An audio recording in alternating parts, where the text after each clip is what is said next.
Hello all, ICSIയുടെ ഈ പ്രാവശ്യത്തെ CSCTയുടെ ഈ ബുള്ളറ്റിനിൽ നമുക്ക് 5 ക്വസ്റ്റ്യൻസ് ആണ് economics and business എൻവയോൺമെന്റിന്റെ ഭാഗമായിട്ടുള്ളത്.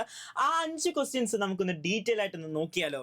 First question ഇതാണ്: construction and infrastructure comes under which sector of the economic activities?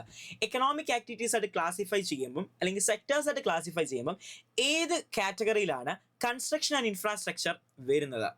Tertiary sector ആണോ, പ്രൈമറി സെക്ടർ ആണോ, സെക്കൻഡറി സെക്ടർ ആണോ, ക്വാട്ടനറി സെക്ടർ ആണോ? ഏത് സെക്ടറിലാണ് കൺസ്ട്രക്ഷൻ ആൻഡ് ഇൻഫ്രാസ്ട്രക്ചർ വരുന്നത്? ഏതാണ് ആൻസർ? അതെ, നമുക്ക് എല്ലാവർക്കും അറിയാം ഏത് കൺസ്ട്രക്ഷൻ ആൻഡ് ഇൻഫ്രാസ്ട്രക്ചർ വരുന്നത് സെക്കൻഡറി സെക്ടർ ആണ് അല്ലേ.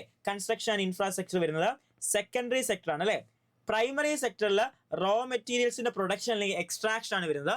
ആ റോ മെറ്റീരിയൽസ് ഉപയോഗിച്ചുകൊണ്ട് ഗുഡ്സ് ആൻഡ് സർവീസസ് ഒക്കെ പ്രൊഡ്യൂസ് ചെയ്യുന്നതാണ് അല്ലെങ്കിൽ ഗുഡ്സ് ആയിട്ട് കൺവേർട്ട് ചെയ്യുന്നതാണ് സെക്കൻഡറി സെക്ടർ. അവിടെ എന്തും വരുന്നുണ്ട്, കൺസ്ട്രക്ഷൻ ഇൻഫ്രാസ്ട്രക്ചർ. കൺസ്ട്രക്ഷൻസ് ഒക്കെ എവിടെ വരുന്നു? സെക്കൻഡറി സെക്ടറിലാണ് വരുന്നത്. അടുത്ത question: which of the following is not a component of balance of payment account? BOP account, balance of payment account അല്ലെങ്കിൽ BOP അക്കൗണ്ടിന്റെ കോമ്പോണന്റ് അല്ലാത്ത ഏത്? ബാലൻസ് ഓഫ് പേയ്മെന്റ് അക്കൗണ്ട് അല്ലെങ്കിൽ BOP അക്കൗണ്ടിന്റെ കോമ്പോണന്റ് അല്ലാത്ത ഏത്? A capital account, B current account, C financial account, D balance account. ഏതാണ് component അല്ലാത്തത്? ഏതാണ്? Capital account, current account main ആണ്. രണ്ട് കോമ്പോണൻസ് നമ്മൾ എടുത്തു പഠിക്കുന്ന കാര്യമാണ്. പിന്നെ കൺഫ്യൂഷൻ വരുന്നതാണ് ഫിനാൻഷ്യൽ അക്കൗണ്ട് ആണോ ബാലൻസ് അക്കൗണ്ട് ആണോ. ഈ ബാലൻസ് ഓഫ് പേയ്മെന്റ് അക്കൗണ്ട് എന്ന് കേൾക്കുമ്പോൾ നമ്മൾ എന്ത് വിചാരിക്കും? ബാലൻസ് അക്കൗണ്ട് ആണ് കോമ്പോണന്റ് എന്ന്. അല്ല, എന്താണ്? ഫൈനാൻഷ്യൽ അക്കൗണ്ട് കോമ്പോണന്റ് ആണ്, ബാലൻസ് അക്കൗണ്ട് ആണ് കോമ്പോണന്റ് അല്ലാത്തത്. ഓപ്ഷൻ D ആണ് ആൻസർ ആയിട്ട് ചെയ്യേണ്ടത്. നമുക്ക് അല്ലാത്തത് നോട്ടാണ് ചോദിച്ചിട്ടുള്ളത്. അടുത്ത ക്വസ്റ്റ്യൻ നോക്കിയേ: RBI was established as the central bank of the country in which year? ഏത് വർഷമാണ് reserve bank of India establish ചെയ്തത്? അതായത് ഇന്ത്യയുടെ സെൻട്രൽ ബാങ്കായ reserve bank of India, whole monetary പോളിസിനെ റെഗുലേറ്റ് ചെയ്യുന്ന നമ്മുടെ റിസർവ് ബാങ്ക് ഓഫ് ഇന്ത്യ എന്നാണ് എക്സ്റ്റാബ്ലിഷ് ചെയ്തത്?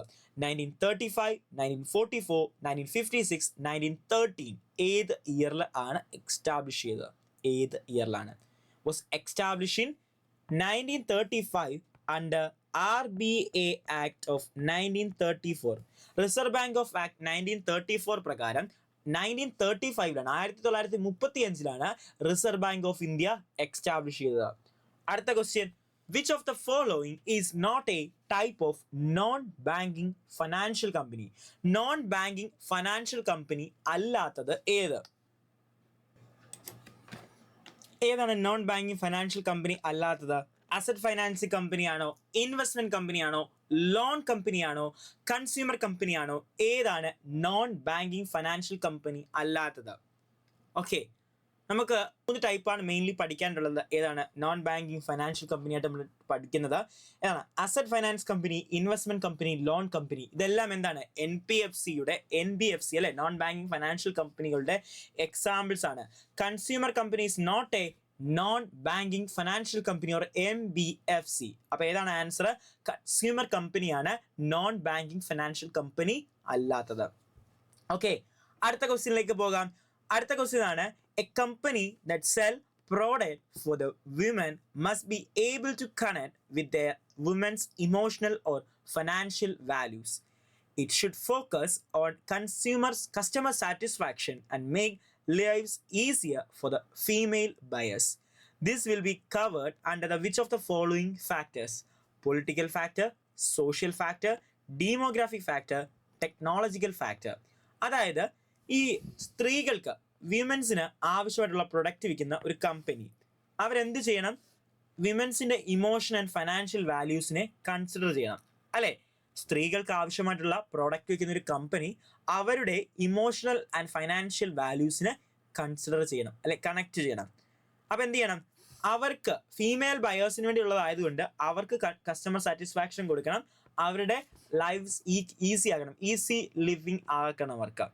ഇത് ഏത് ഫാക്ടറാണ് വരുന്നത്? ഇത് പൊളിറ്റിക്കൽ ഫാക്ടറാണോ, സോഷ്യൽ ഫാക്ടറാണോ, ഡീമോഗ്രാഫിക് ഫാക്ടറാണോ, ടെക്നോളജിക്കൽ ഫാക്ടറാണോ? ഏത് ഫാക്ടറാണ് വരുന്നതാണ് ചോദിച്ചിട്ടുള്ളത്. പൊളിറ്റിക്കൽ ഫാക്ടർ എന്ന് പറഞ്ഞാൽ എന്താണ്? ഒരു ബിസിനസ്സിനെ അഫക്റ്റ് ചെയ്യുന്ന പൊളിറ്റിക്കൽ ഫാക്ടർ എന്ന് പറഞ്ഞാൽ എന്താ? ഒരു രാജ്യത്തെ പൊളിറ്റിക്കൽ സ്ഥിതി അല്ലെങ്കിൽ പൊളിറ്റിക്കൽ എൻവയോൺമെന്റ് അല്ലെങ്കിൽ അവിടെ ഭരിക്കുന്ന ഗവൺമെന്റ് അവരുടെ പോളിസീസ് ഒരു ബിസിനസ്സിനെ അഫക്റ്റ് ചെയ്യും. അപ്പം പൊളിറ്റിക്കൽ ഫാക്ടേഴ്സ് അല്ല ആൻസർ. പൊളിറ്റിക്കൽ ഫാക്ടേഴ്സ് അല്ല. ഇതെന്താ പറഞ്ഞ അവരുടെ ലിവിങ് കണ്ടീഷൻസ്, അവരുടെ ആ ഒരു ചിന്താഗതികൾ, അവരുടെ വാല്യൂസ്, ഇമോഷൻസ് ആണ് പറഞ്ഞേക്കുന്നത്. ഏതാണ് വരുന്നത്? സോഷ്യൽ ഫാക്ടേഴ്സ് ആണ് ആൻസർ ആയിട്ട് വരുന്നത്. ആൻസർ ഏതാണ്? സോഷ്യൽ ഫാക്ടേഴ്സ് ആണ്. ഡീമോഗ്രാഫി ഫാക്ടേഴ്സ് പറഞ്ഞാൽ ഒരു രാജ്യത്തെ പോപ്പുലേഷൻ, അവരുടെ സൈസ്, സെക്സ് റേഷ്യോ, ഇതൊക്കെയാണ് വരുന്നത്.